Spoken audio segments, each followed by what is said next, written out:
rồi, 16 là rằm đó.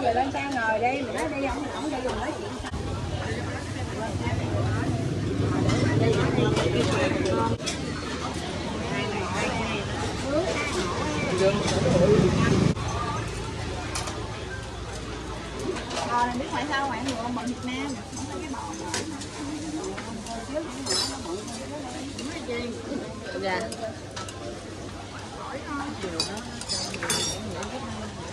có măng tôm nha cô.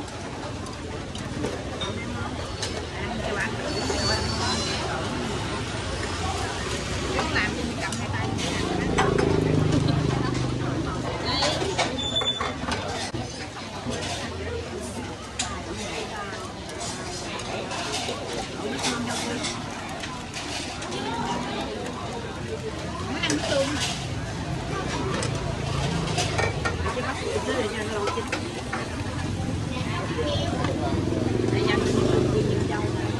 Cái của Kim sốt trứng muối gì không? Dạ.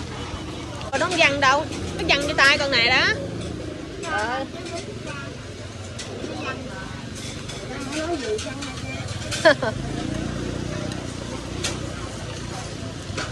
Ngân kia bỏ cái sốt trứng muối đi nha. Sốt trứng muối là mình chấm vô hay sao?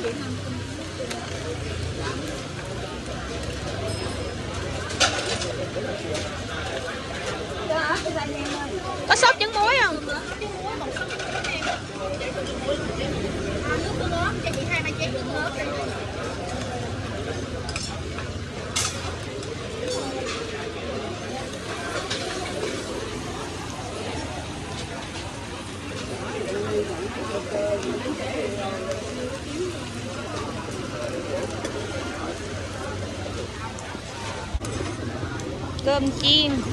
Cơm chiên này.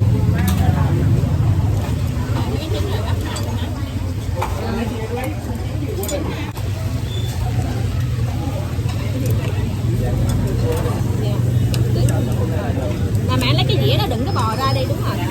Rốt ra hết rồi.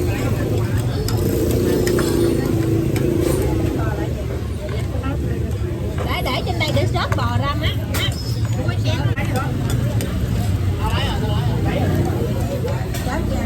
Dạ đúng rồi, cái nào nó chín rồi nó lại gấp ra.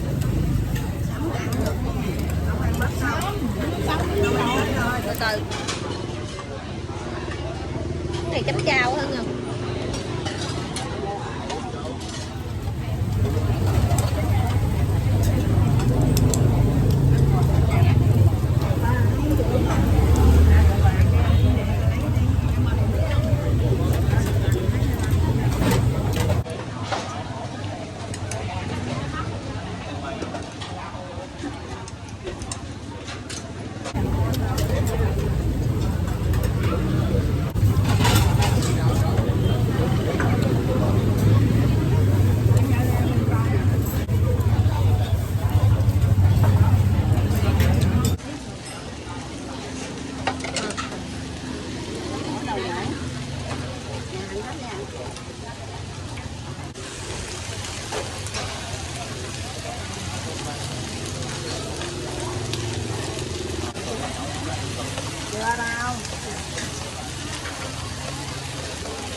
Sốt trứng muối. Sốt trứng muối béo lắm mà má.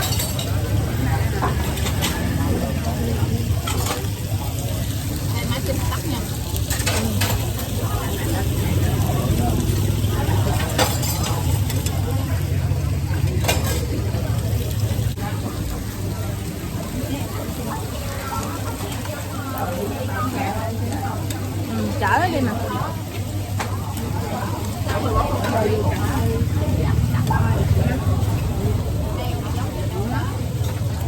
Nóng.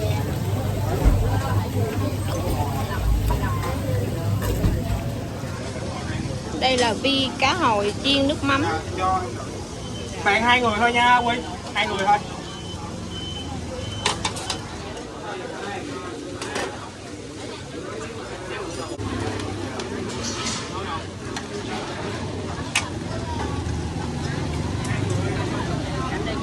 Dạ, này nè.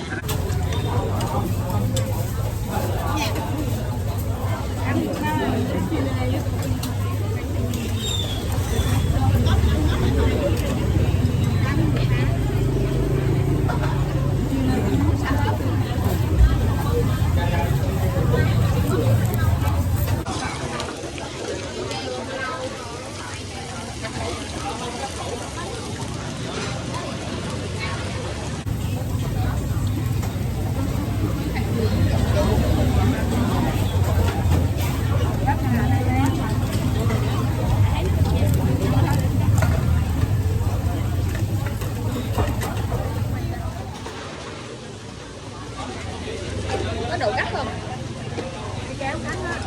Hoa cành nè.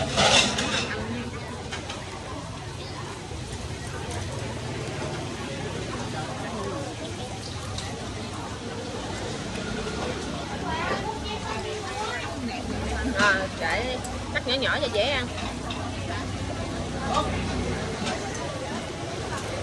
Mày là dân mà chưa bao giờ đi ăn đồ nướng này nè. Có phải ý là ít khi nào đụng đũa luôn hết trơn. Hèn chi cắt thôi kìa.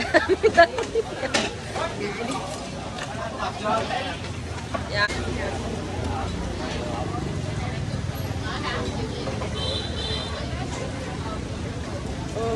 Hôm nay ăn sốt này hết vậy.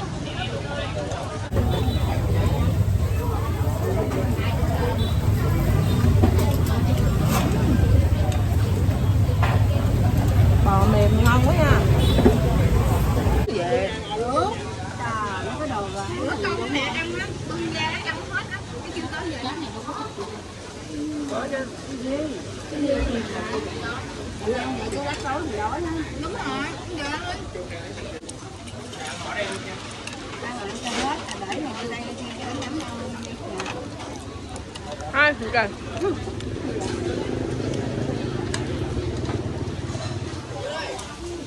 Hai phần.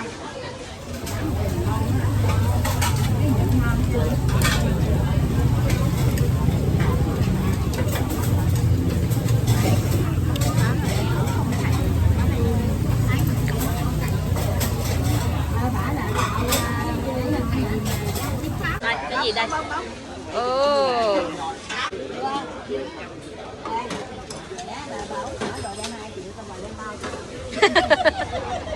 Ở nhà anh mượn cái beo nha. Nó mắc nè. Mày đem 3 triệu đi để không có mấy con mồi đồng về. Hai người lấy cho mình.